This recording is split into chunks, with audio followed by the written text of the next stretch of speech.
Hey, in this YouTube video, I'm going to show you how to make a lot of RuneScape 3 gold and how to train your attack, strength, and defense level. I'm super powerful in this game, and I'm the best YouTuber out there for RuneScape 3. This is RuneScape 3.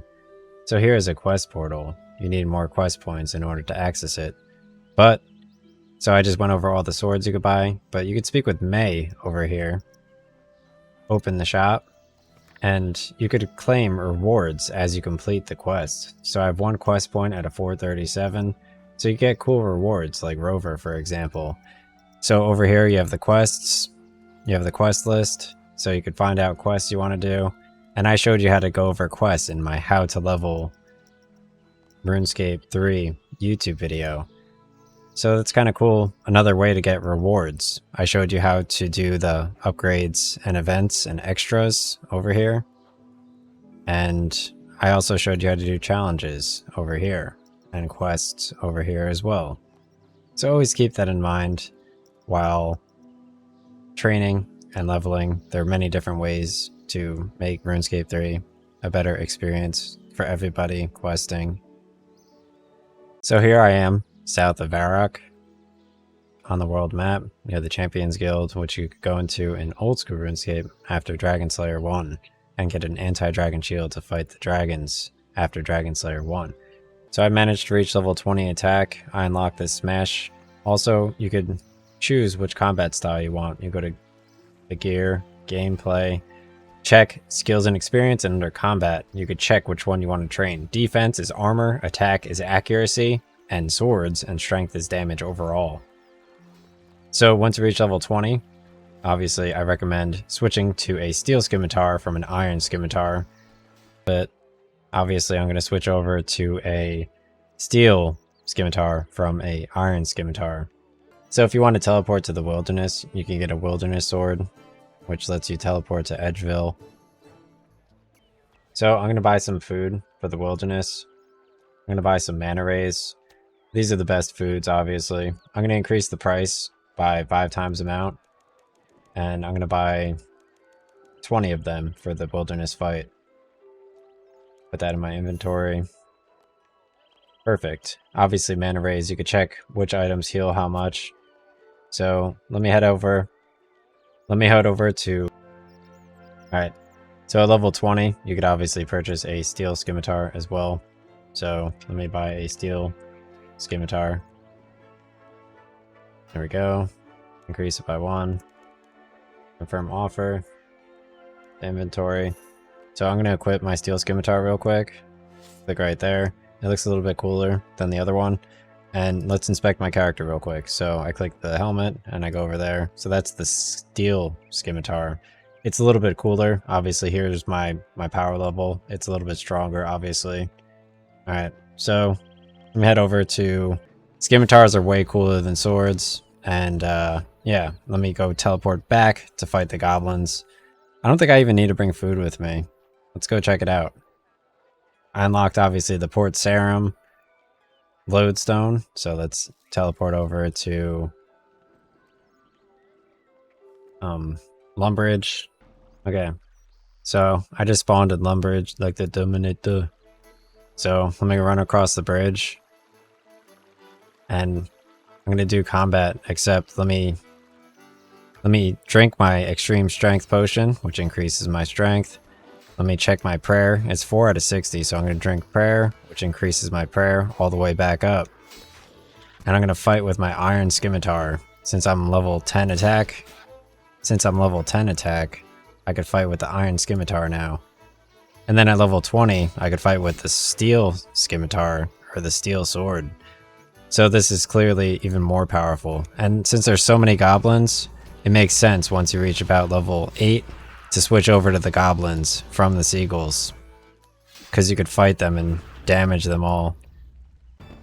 Especially with the iron sword, look how fast it is. The training here is incredible. I'm slashing them I'm like cutting right through them, like right down the middle diagonally with my irons. 1 second. So right now I'm cutting diagonally, like right through these goblins with my iron scimitar. This is the little leprechaun right here. I'm just gonna cut him in half. right on the floor where he stands. So these cows, you could actually fight the cows too as well if you want to. You just have to open up this gate right here. And you can attack them. You could actually take their cowhide. So they make some of the items cost a little bit more. So let me increase the quantity. I'm going to increase the 20% 4 times for 1 potion to inventory. So that's definitely worth it. So let me see if I could teleport over to pest control. No. Port Sarim? No. Amulet of Glory. Okay, so you could buy an Amulet of Glory from here, which will teleport you right to near Port Sarim. You just run westward. So let's increase the price a little bit, confirm the offer to inventory. So now that I purchased an Extreme Strength, I'm going to teleport over to Draenor and then run west to fight the Seagulls at Port Sarim. So let's teleport over to Draenor Village from the Grand Exchange in Varrock. Okay, so right now I'm in Draenor Village, which obviously has the willow trees over here at level 30 wood chopping. So I'm going to run over to the boat area over here and fight the Seagulls. So let me click the world map. So I run from here, up here, I go through this fence and I run over here and fight the Seagulls. So that's essentially how you get over to this area. And it's a really cool area to train because the Seagulls don't fight back. You could obviously also train on the Goblins as well.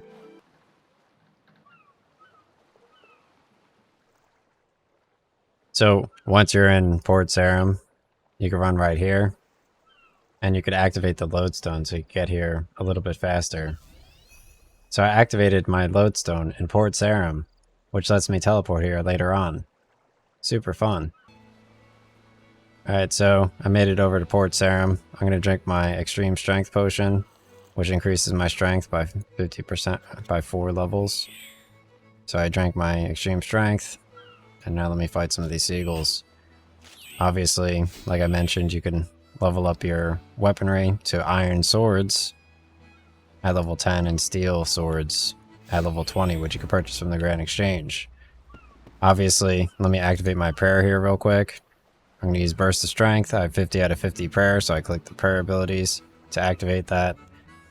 And always keep that in mind. You can recharge the prayer at the altars, like in Lumbridge. You could teleport, like I showed you with the home teleport. So you could obviously loot everything all at once, real quick. You could bury bones to level up.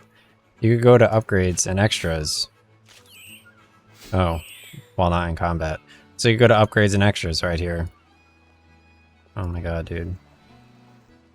This is still considered combat. Okay. So as you can see, my prayer is starting to breaking out. So as time goes on, your extreme strength starts to dissipate. It still lasts for a little bit.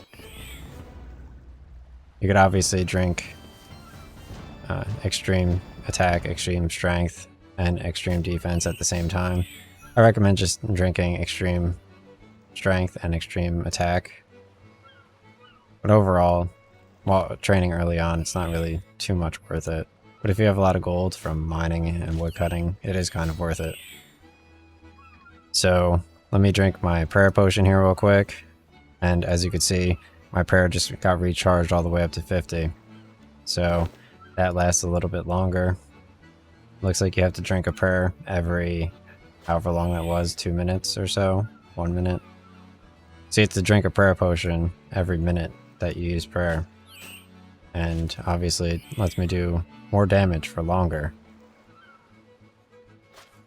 So by combining the effects of extreme strength and your prayer under prayer abilities, and by leveling your prayer by burning these bones, which I loot over here, you level up your prayer, which lets your prayer last a little bit longer, so that you can click here, activate your prayer, drink your prayer potion to restore. See, it's 42 out of 50, so I drink my prayer potion, now it's 49 out of 50 prayer.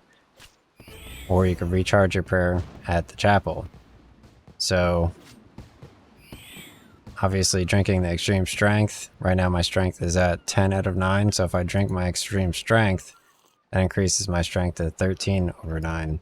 Alright, so guys, my loot tab disappeared. So all you need to do to make it reappear is you click on the loot and you select loot all. And it'll loot all of the bones in the area. So that's basically how that works. So my prayer currently just ran out. I could recharge it.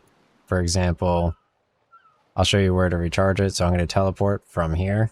I'm going to go select the H, and I'm going to teleport over to Lumbridge to recharge my prayer. And I'll show you where death is. So right here is a church door. So I'm in Lumbridge. So you could recharge your prayer at the church door. So you select right here, you click in here, you run inside, and you could pray at the altar. So you could see my prayer just recharged.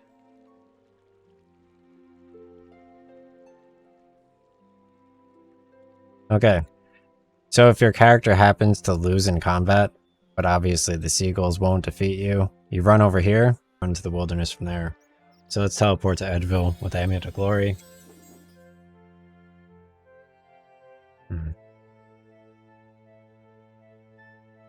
So Edgeville is located to the west of the Grand Exchange and Edgeville Lodestone. I really like the Edgeville teleport with the Amulet of Glory, because in the wilderness at level 30, you can teleport to Edgeville and run to the bank located right next to the Amulet of Glory teleport right here. If you're fighting in the wilderness. Like I mentioned, the wilderness is a great place to make gold. In old school RuneScape, I fight the Revenant Dragons to make gold. So this is Oziak. He gives you rune plate body armor after you complete Dragon Slayer 1 in old school RuneScape 1. I'm not sure if that's the case in this one. I assume it is. So I'm going to go to this wilderness dungeon to the northwest of Oziak, who gives you the rune plate body armor from Dragon Slayer 1. So I'm going to activate this artifact here. This artifact will transpack Dragon's Lair. I'm going to enter. I'm going to do uninstance encounter. So here's the King Black Dragon. Obviously, I'm not fighting the King Black Dragon, but he looks super cool, right? So if you want to go check him out in the wilderness, you can't really fight him. He's level 276. Oh no. He defeated me. So if you die in RuneScape 3, here's the loading animation. You run up to death, and I'm going to talk to death. It says, "Greetings." I'm going to say, "Am I dead?" "Yes, I'm afraid you are." "Great, how do I get back?" I'm going to click here so I could view the items I could reclaim from death. So I'm going to reclaim all items for 2,300 gold. I have 389,000 gold. So I've reclaimed all my items from death, yes. You pay 2,300 coins and retrieve your items. Use the hourglass behind you and return to the world of the living. Goodbye. So I'm going to go exit via Death's hourglass over here. Check out the statues here. And I'm going to go to Edgeville. Obviously, I unlocked the Edgeville lodestone like I showed you before. But this is right next to the bank. Dragon looks like. He actually defeats you very rapidly, and he looks super cool, right? It's difficult to get a good look at him. Reclaim your items, yes. Reclaim all items, yes. So the second time you go to death, it's a little bit faster. You can run right back to the hourglass and leave immediately. They make it way faster, right?